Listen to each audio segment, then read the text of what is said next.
Salam sejahtera, anda sedang menonton AWANI Global bersama saya, Naila Huda, dan sudah lebih sebulan selepas Sri Lanka menyaksikan kejatuhan pemimpinnya, kota bayar raja paksa dengan rumah dan pejabatnya juga diserbu rakyat yang tidak berpuas hati dengan krisis ekonomi yang terus meruncing di negara itu. Kini, Presiden Ranil Wickremesinghe bergelut untuk memulihkan krisis ekonomi dengan tugas utama beliau adalah untuk merundingkan bailout atau jamin keluar bersama dengan dana kewangan antarabangsa atau IMF. Beliau berharap satu persetujuan, satu kata sepakat dapat dicapai menjelang September ini. Dan ini pula diharap dapat menjurus kepada keyakinan terhadap Sri Lanka sekaligus memudahkan rundingan bersama dengan negara-negara kreditor lain, terutamanya China yang merupakan kreditor terbesar kepada Sri Lanka. Jauh lagi perjalanan Sri Lanka untuk keluar daripada krisis ini yang juga menjadi pengajaran kepada negara-negara lain seperti Malaysia. Apa pengajaran yang boleh diambil dan apa langkah seterusnya untuk Sri Lanka? Sudah bersedia untuk membincangkan lebih lanjut bersama saya ketika ini Dr. Ganeshan Wignaraja, Fellow Kanan di Institute of South Asian Studies, National University of Singapore, dan juga sebelum ini pengarah penyelidikan di Asian Development Bank Institute di Tokyo. Dan izinkan saya teruskan dalam bahasa Inggeris. Thank you so much, Dr. Ganeshan, for joining me today on AWANI Global. We're happy to have you here. Firstly, what has happened since the crisis erupted in July, and how we've seen Ranil Wickremesinghe has since been sworn in as president? What is it like on the streets of Colombo now? Thank you, Naila. It's a real pleasure to be on Awani Global with you. Sri Lanka, as you know, historically has been in the midst of the biggest political and economic crisis since independence in 1948. And the country's crisis sparked off in April this year after it defaulted on its foreign debts, which meant that the country is unable to pay for creditors and also import essential items. And the political crisis saw the departure of the powerful Rajapaksa family from government. And we then have this remarkable upsurge in President Ranil Wickremesinghe today with one seat in parliament who gets elected by the majority of parliamentarians. And the situation on the street is an interesting one. It's somewhat calm at present. Ranil Wickremesinghe has appointed some advisors to help on the debt restructuring. There's an IMF team in town this week as we speak, and the fuel situation has improved with some fuel rationing.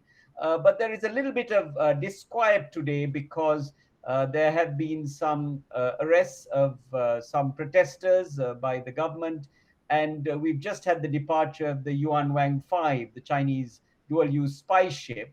So the diplomatic community has been a bit worried amidst these slightly positive developments, and the protesters have largely dispersed. But this is a kind of a wait-and-see situation. People are giving Wickremesinghe's government some time to create some normalcy. Now, obviously, with what's been going on in Sri Lanka recently, it has been of great interest to the Malaysian public. But I think some Malaysians might not know that there's actually a lot more that goes on in the relations between Sri Lanka and Malaysia. A lot of shared history that's not generally known by the Malaysian public. Can you perhaps share a little bit about the history between the two countries? So Malaysia and Sri Lanka were both ruled by the British. And in the 1960s, there were many comparisons. Malaysia's per capita income in around 1960 was $245. Sri Lanka's was about 148. And they both had plantation economies and British institutions such as parliamentary democracy, English, the rule of law, a free press, and so on. And everybody thought that both of these would do very well economically. And today we've had a kind of a reversal. Malaysia is at $11,000 plus per head and looking to become a high-income country, challenging the likes of Singapore and developed countries like the UK. Sri Lanka is sliding. Its per capita income is $3,800. And the trade between the two hasn't been very much. There's a few $100 million of trade. But you have this very interesting investment from Malaysia in the telecom sector of $2.8 billion in a large telecom dialogue. Axera has invested. There are also Malaysian investors, I think, in the rubber sector and in a few other areas. So on the economics of it, there is also some relationship, but perhaps there could be more. as the two countries share a lot more in common with institutions as well as some trade and investment. So there's a lot of potential, I think. Yeah, surely the legacies of colonialism is still seen and felt by both countries even to this day.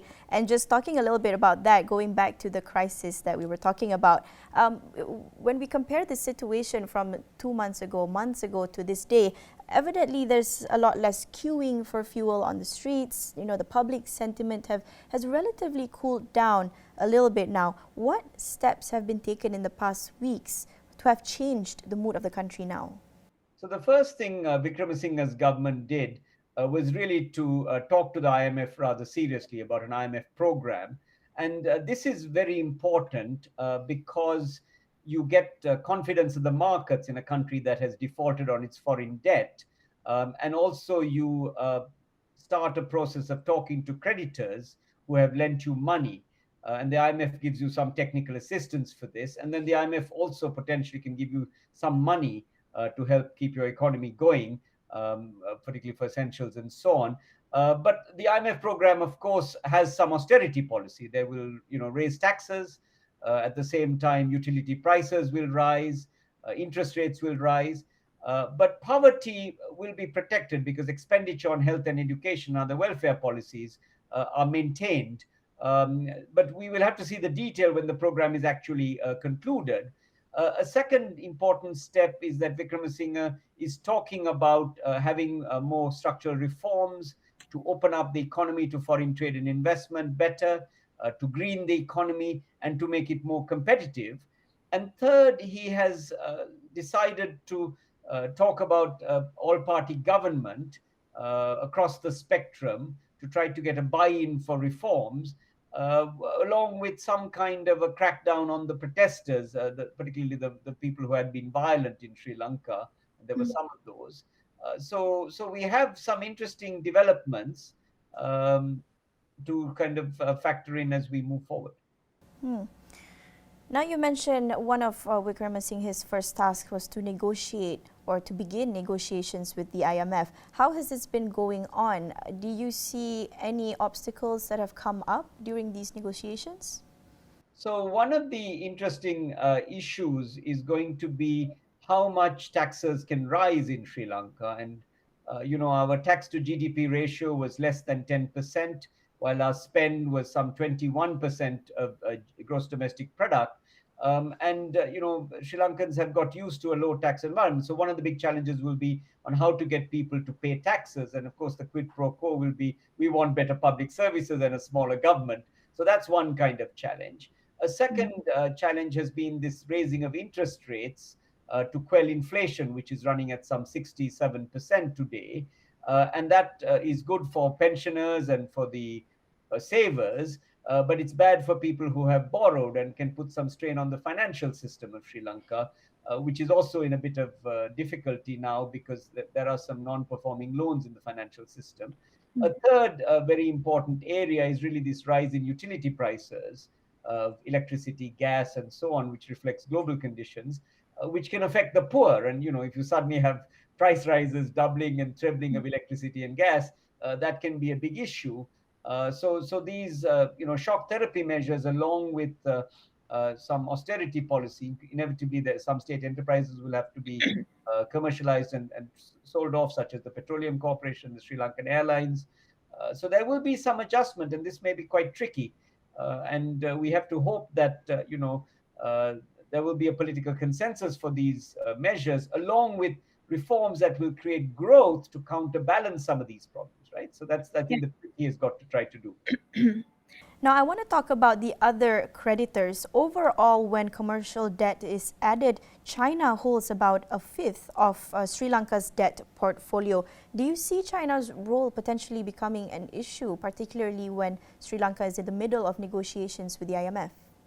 So to get an IMF program, we have to ensure what's called debt sustainability, right?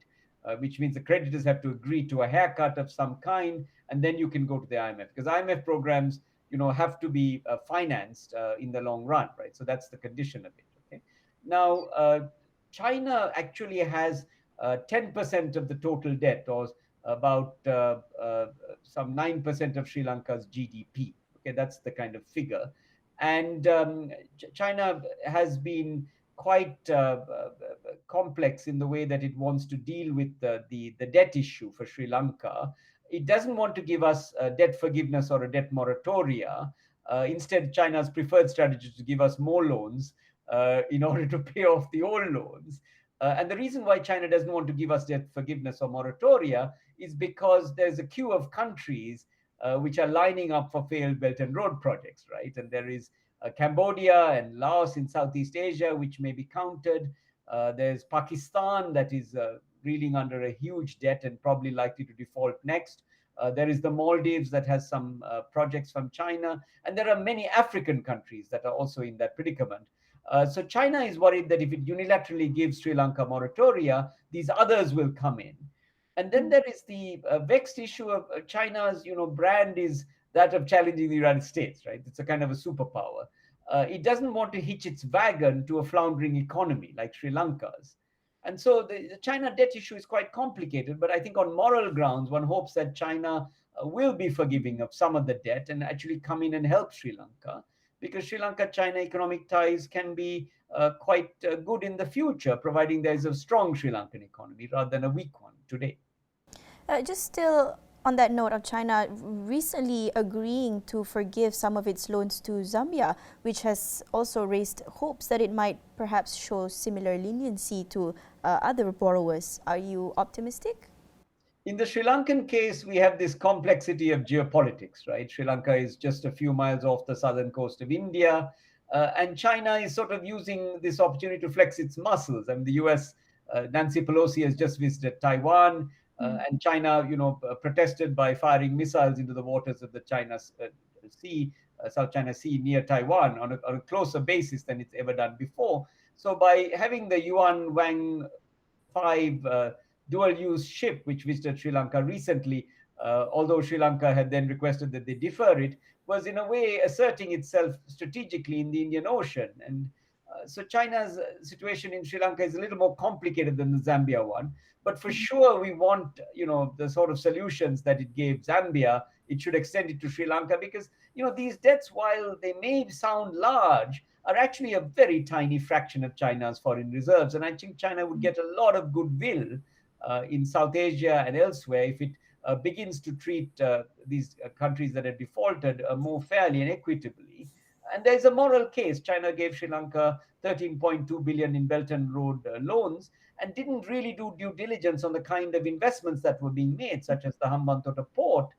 And Sri Lankan politicians, sadly, notably the Rajapaksa family, rather naively, if you want, took this money and invested it in distant provinces where there were no traffic flows. So China has some moral suasion to try to help Sri Lanka that has now got into difficulty.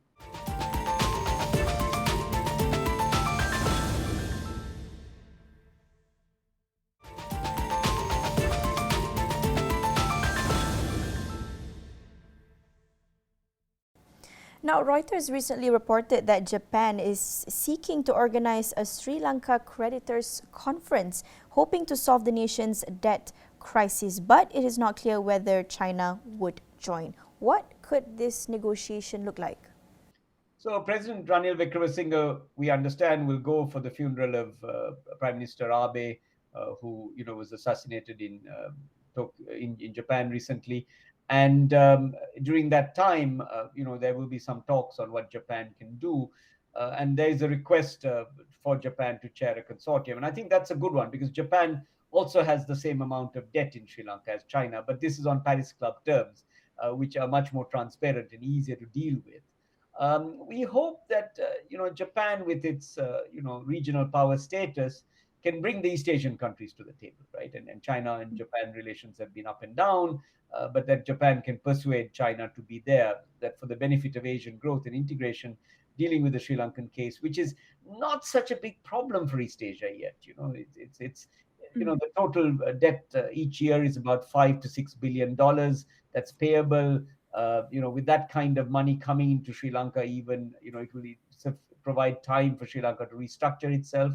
And secondly, we would provide a new precedent for a new architecture in Asia for countries that are at financial and other risk. And I think Japan can try to persuade China on that basis. And don't forget, you have this Chiang Mai initiative in East Asia, which is a mechanism amongst the East Asian countries, the ASEAN plus three, right, to help each other. And that, can be a very important extension to Sri Lanka, where, some of the principles of helping countries can be there. And I think, an Asian financial architecture, which includes South Asia, is very important. Sri Lanka can be a test case for this. And I think that would be the kind of thing. China, of course, prefers a bilateral approach, right? China doesn't want to get so involved in multilateral things. But I think Sri Lanka's problem is now staining China's reputation. And I think it has an incentive to be part of a neutral process with China, with Japan, and also with the IMF. And one hopes that China will come forward. Now, we're also seeing this relative political stability being enjoyed by the Sri Lankans, who are now also more willing to give the new cabinet some space, some time to figure out this crisis. But what would be some key economic reforms that's needed by the country to ensure a more sustainable economy moving forward, regardless of whoever is in power after this? So one important issue is loss-making state-owned enterprises, right, which are a big drain on the budget and on other sources of foreign exchange. Sri Lankan Airlines, for instance, is one such project which has been losing money for many years. There was a deal with Emirates which unfolded and then has been making losses ever since. And I think that's one candidate for partial privatization, perhaps, or even being shut down in an extreme case that it cannot be structured. A second one is the Petroleum Corporation, which has also been making enormous losses. There's a state monopoly on the supply of petroleum, and that's just been opened up to other investors from abroad. And I hope Malaysia will take some kind of interest in investing in the petroleum sector in Sri Lanka, particularly providing gas and fuel supplies, because you are rich in petroleum, as I understand it, and that would be very important. A third kind of reform is the electricity board, which also has to be restructured. So we have a whole lot of these parastatals that have to be dealt with in this way. But of course, when you open up these types of parastatals, you have to have very good regulation, and that's a very important issue. So you can't have competition without regulation. A second very important reform is on the expenditure side, dealing with government expenditure more generally. And then we have to try to get more resources to health and education and welfare, and away from non-productive sectors. And there are some subsidies more generally for agriculture and other sectors that have to be looked at very carefully. And that's a second important reform. A third very important reform is to cut red tape. We have too much red tape in Sri Lanka. It takes a long time to set up a business compared to Malaysia. There are too many rules and regulations. There are too many institutions involved. We have to cut red tape, which becomes very important. So these three reforms would be absolutely critical.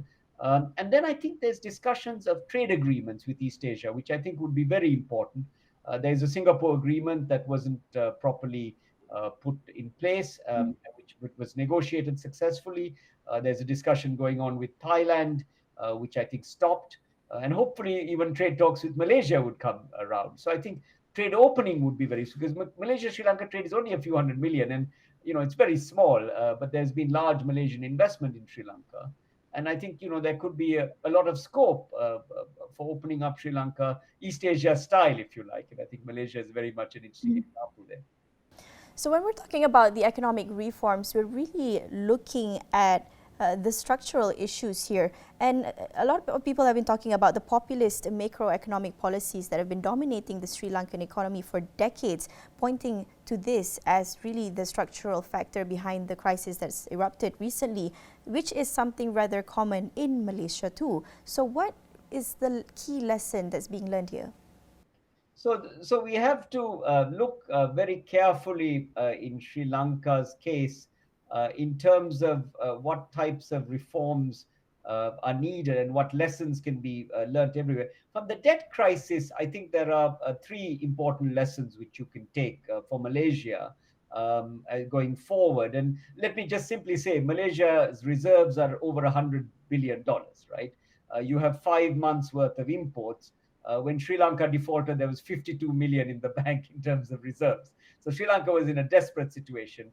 And there were probably a day's worth of imports. Okay, so the situations aren't quite comparable, but you have high food inflation, and you have a deficit of food imports, right? You basically import more food than you export food, and you don't grow much food, as far as I understand, because there's so much plantation focus. So there is some risk factor going forward. Now, the one key lesson is your central bank remains staunchly independent, and there's very little political interference in the operation of the central bank. And I think that's a very important issue, because central bank is your bulwark on the economy.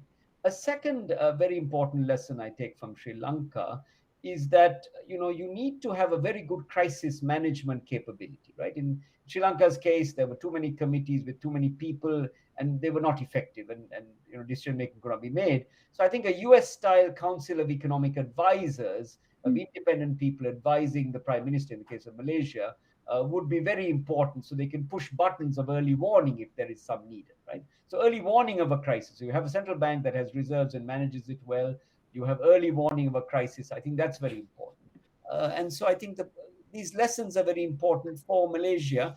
In terms of reforms, I think Malaysia's challenge is really to this high income transition, right? Can you go to $12,000 plus?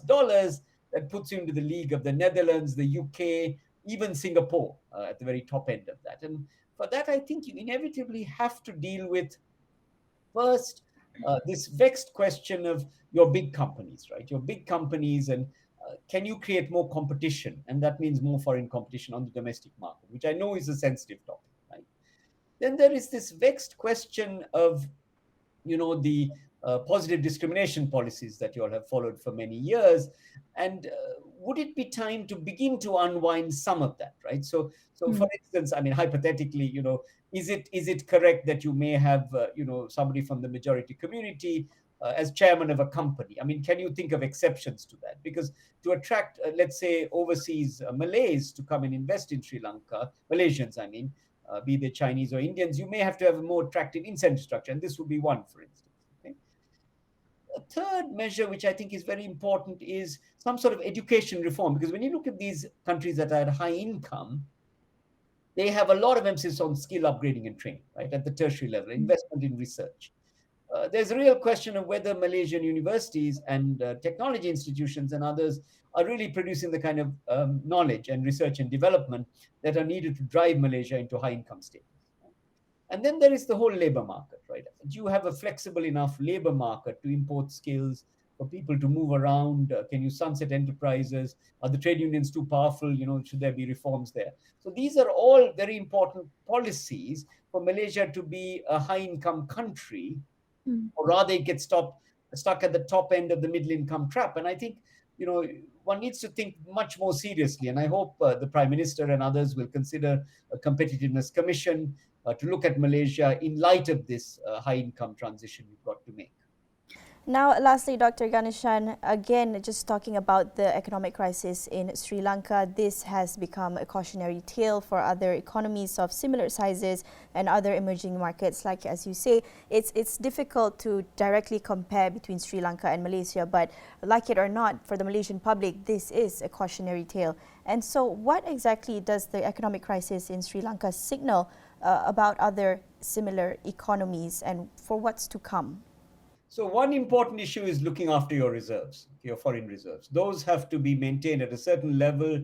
5 months of imports is a very nice figure. Singapore maintains something like that, but even 3 months plus, and that becomes your critical indicator, right? That you keep your reserves high, and that means exporting a lot. It means trying to earn maximum tourism dollars. It means trying to maximize your remittances, trying to attract investment.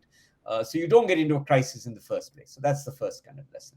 A second lesson is, inflation is a big problem, right, globally, and it's being imported a lot, but also domestic supply constraints can be there, like in the case of Malaysia with your ag sector, perhaps not growing enough food.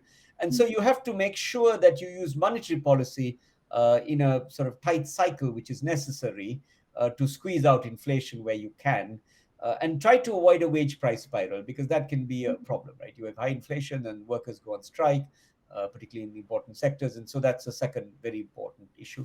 A third lesson I would have thought for countries is really this issue about protecting the poor, during a crisis. So you need to have social safety nets. to make sure the poor don't fall below the poverty line and below other standards. And then you have to ensure targeted policies, including rationing, to ensure everybody can eat, everybody can use some sort of public transport, everybody can perform productively. Because these kind of crises, if you remember from the Asian financial crisis that Malaysia also experienced, were terrible on the inequality side of things, right? And I think, a rich country in the future in Malaysia should not have the great inequalities that you might have, because there will be sources of social tension and of unrest. And I think that's something to avoid. So I think these three lessons would be very important to ensure, I hope, a country like Malaysia, being a prosperous, high-income country, which would play a very important role in the world in the years to come. Plenty more I'd like to discuss with you, but unfortunately that's all that the time that we have today. Thank you so much, Dr. Ganeshan, for joining me today on AWANI Global to discuss about how Sri Lankans are coping with the economic crisis almost a month now from when it erupted recently. Thank you so much. Itu tadi Dr. Ganeshan Wignaraja, Fellow Kanan di Institute of South Asian Studies, National University of Singapore, dan juga sebelum ini pengarah penyelidikan di Asian Development Bank Institute di Tokyo. Dan itu sahaja perkongsian untuk AWANI Global jam ini bersama saya, Naila Huda. Kita jumpa lagi. Salam hormat.